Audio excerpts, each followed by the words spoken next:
Alright, we're back again with part 3 of basic chords, 7th chords, all we're playing. No 9s, no 11s, no 13s. In the first 2 videos, we went from the low E string, and also we played the high E string, and we covered basic 7th chords on dominant chords, major and minor chords. So right now you should know, if you watched that video, and you drilled, you should know 8 ways to play an F7 chord. Like this. And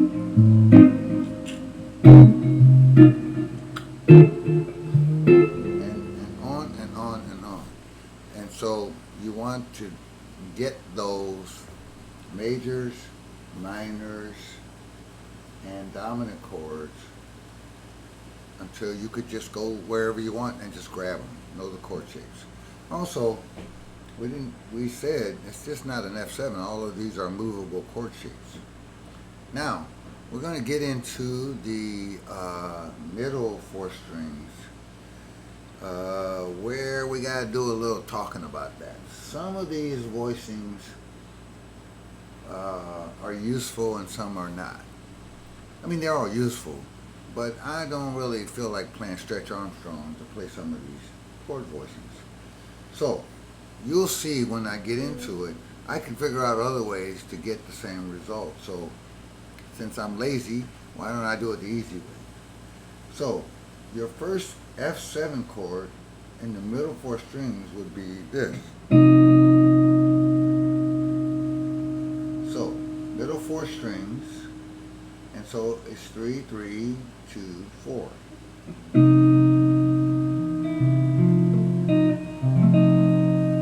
By the way, let me just repeat something I said in the first video. How do you spell F7? F-A-C-E flat. Assign a number to that, 1, 3, 5, and flat 7. So when you see a note moving, you should know that's the 3rd moving, or that's the 7th moving, up or down, by a half step. So this happens to be a C, F, A, E flat. C, A. So that's a 5, 1, 3, 7.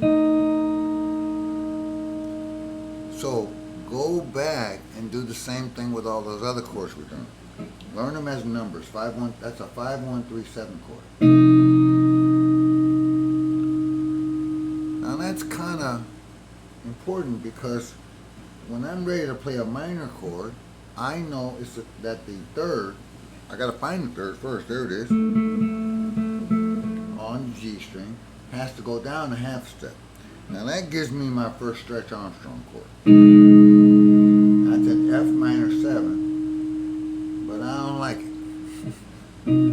Remember I said people don't play chords? Now I'm saying something different than I said earlier. I'm probably not going to play this chord. It's valid. If you like it, go ahead and play it. Why? Because this chord happens to put the 7th on the top, E flat. And I can find another way to put the 7th on top, which is much easier to play.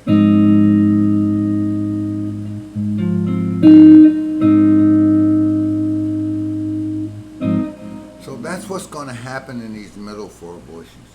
That is a valid chord. It comes from this grouping here. Now when I played an F7, that was pretty comfortable. That was pretty comfortable. As soon as I stretched out and played this minor, I said it's not worth, to me it's not worth the effort because I look at the note on top and I said, well, why am I doing all that when I can just do that? Okay, I think you get the idea. But from an academic standpoint, it's a valid chord. this chord. Now, of course, the more I play it, the more comfortable I'm going to get with it. And maybe I should do that. I don't know. Let me know what you think. Now, I guess we're going to do this a little bit differently than we did the last two, because the last time we just took F7s all the way up and then we took minors all the way up. This time we'll stay in this grouping. So here's an F7. Here's an F minor. Now for a major, I need a and now I need that note to go up. And that's really Stretch Armstrong.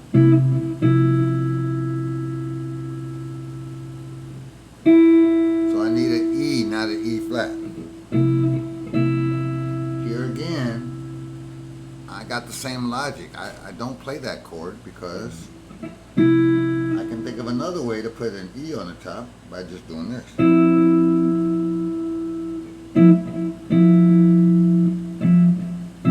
Or this. I'm only going to get 3 notes out of it. But if I want a 4-note chord, I go here.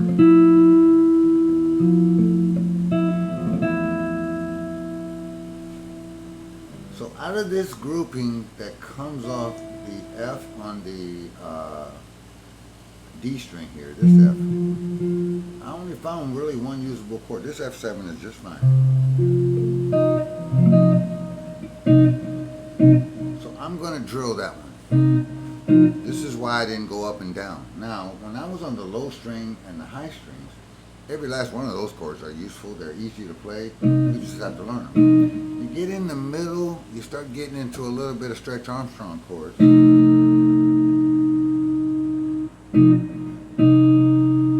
So let's just drill that chord. That's an F7, and let's go away from it. Let's find any old F7 that we know. Now let's come back to this. Let's go maybe this one.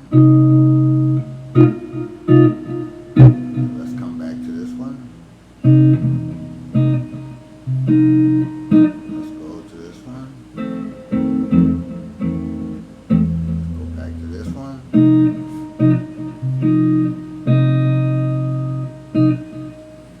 Okay, so from that grouping, I threw away the major, I threw away the minor, but I kept the F7. Now I showed you how to play it, but they're a little bit Stretch Armstrong, and I can figure out other ways to play that the same chord. Now, once I get to this F up here on the B string, this is a very good chord right here. This chord.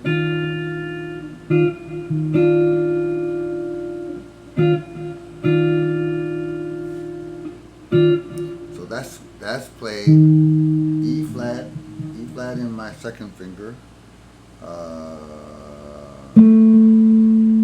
in my pinky, C and F.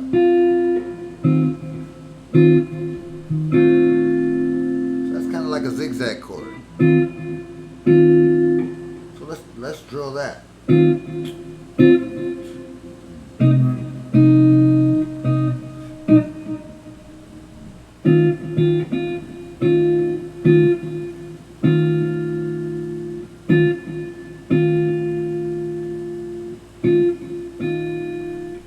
Now from here, if we wanted minor, we got to find the third. Nope, that's not it. That's it.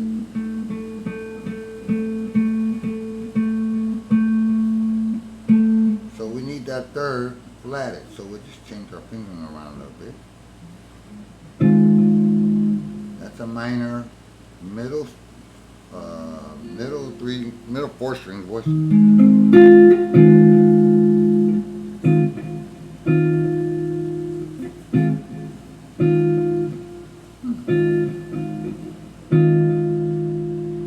So it's not hard to play. So I am playing F minor, which is E flat, A flat. That's why I didn't like it, because I'm flunking. I got fat fingers here. C and F. So F is my reference point off my pinky. That's F minor. And this would be F7.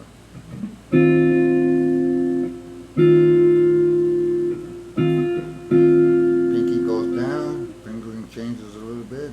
Now the pinky goes to cover F, and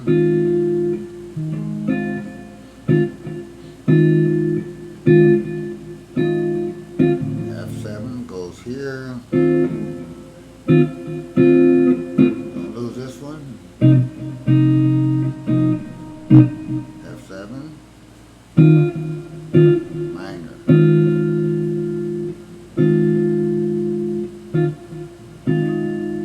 Now let's go back to this F7 again.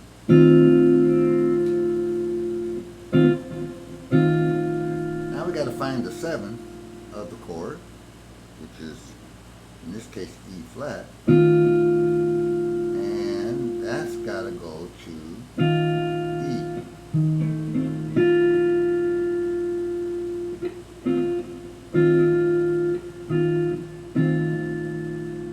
So we're going to end up with wait a minute.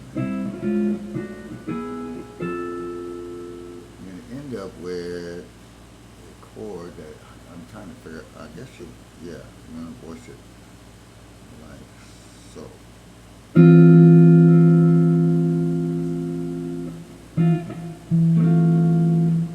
Now, to tell you the truth, I had to figure that out because I have never played this chord before.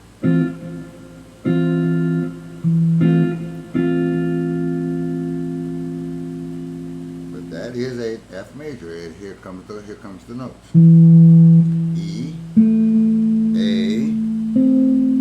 C, and F. See, I'm teaching my own self stuff.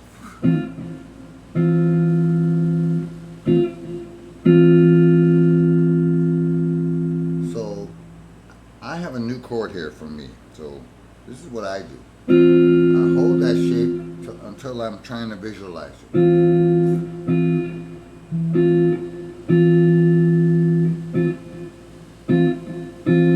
I'm going to play another major. Now I'm going to come back and get that again. Interesting chord.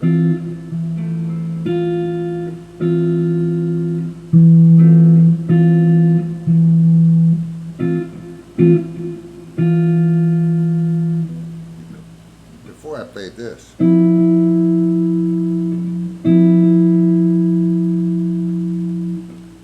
I'm going to get this, and these two over here. I like it.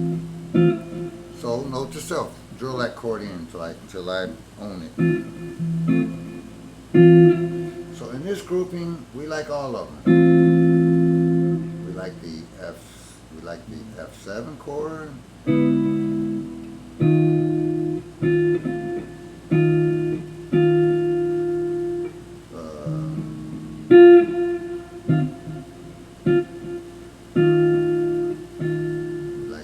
We like the scrunchy little F minor chord.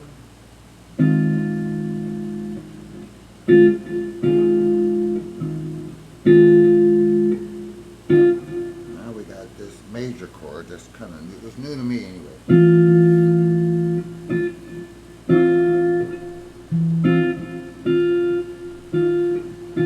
So F7 here, F7's over here, and then we got an F7 here. Now here's another F7. Middle 4 strings. Now this one I call railroad tracks.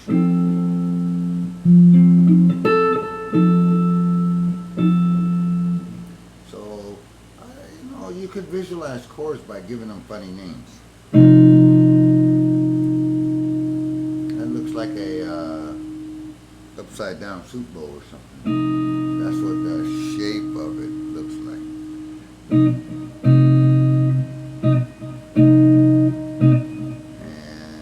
this one looks like a zigzag.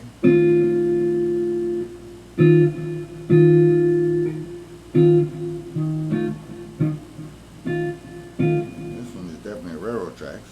So let's work with this one for a minute. This is a root, F,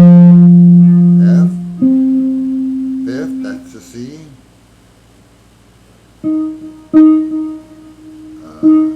E flat is under the bar up there. I could have fingered it, I guess. No, I guess I can't. And then the third of the chord is on the top.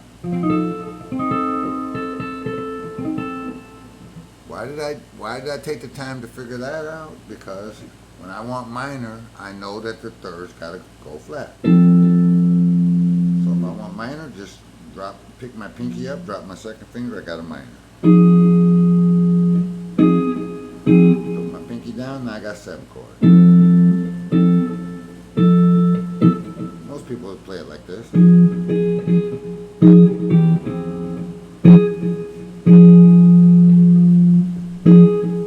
I got a 7 chord.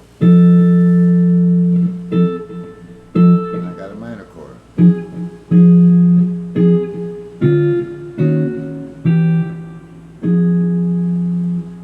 Won't spend too much time on that because that is a well-known, often played chord shape. So here comes the 7. Here comes the minor.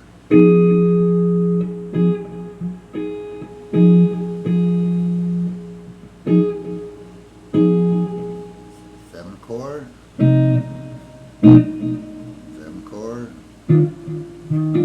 7 chord.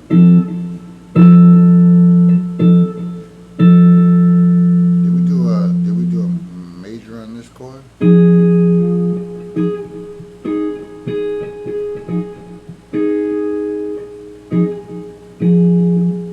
Everybody knows how to do this major. So we just go here.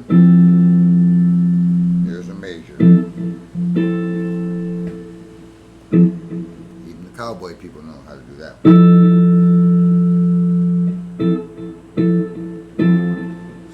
So let me go back and get this major because that's the one I just learned.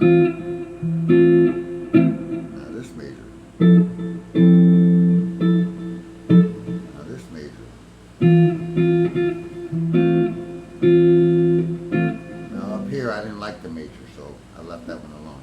I'm going to drill the ones that I plan on using, like in songs, things like that. So, one more voice to go, and we're done with this, not only this video, but with this whole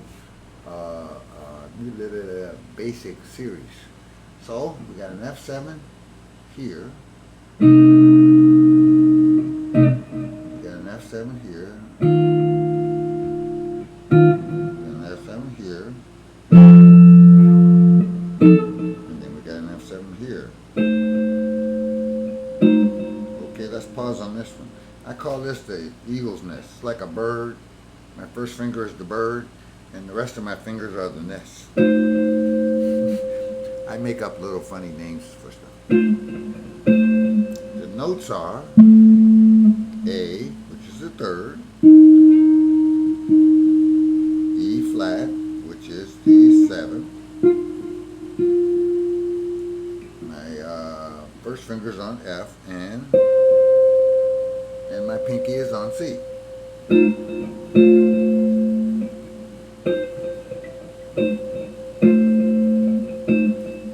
So all of those F7s are viable. So now we got 12 ways to play an F7. So here's we got this. Got this. Now we got this.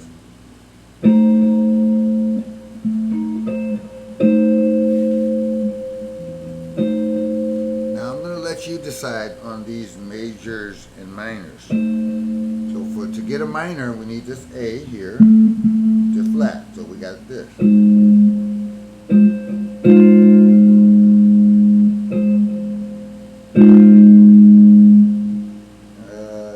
It's kind of a tweener. I don't particularly like it, but I'll let you decide. Here's A7. I mean F7. Here's F minor. F7, F minor.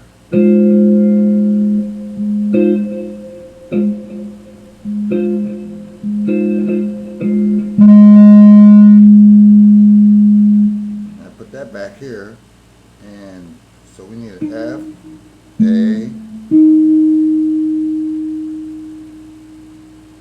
So we need to put, now if we wanted a major, you're definitely not going to like this. I don't like it either. So to get the major out of that voicing, to me that's definitely straight term. So as I said, when we get in the middle voicings, we don't have to keep them all, but find the ones that you can comfortably play. All the F7s work.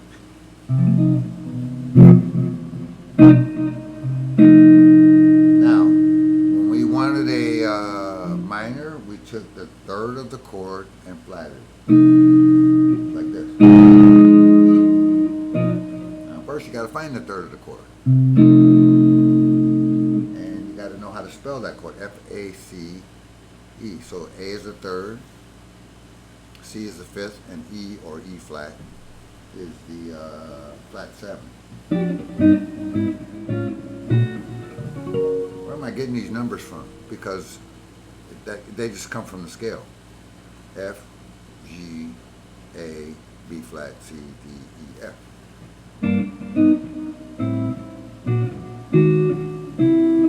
So F7. This F7,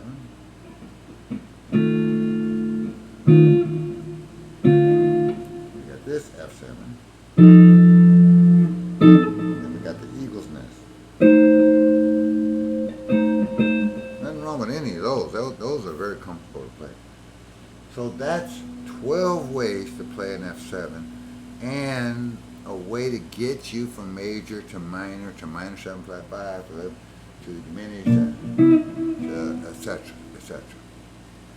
All right, so drill those the way we drilled in the other 2 videos, and Gino, I will talk to you on Thursday.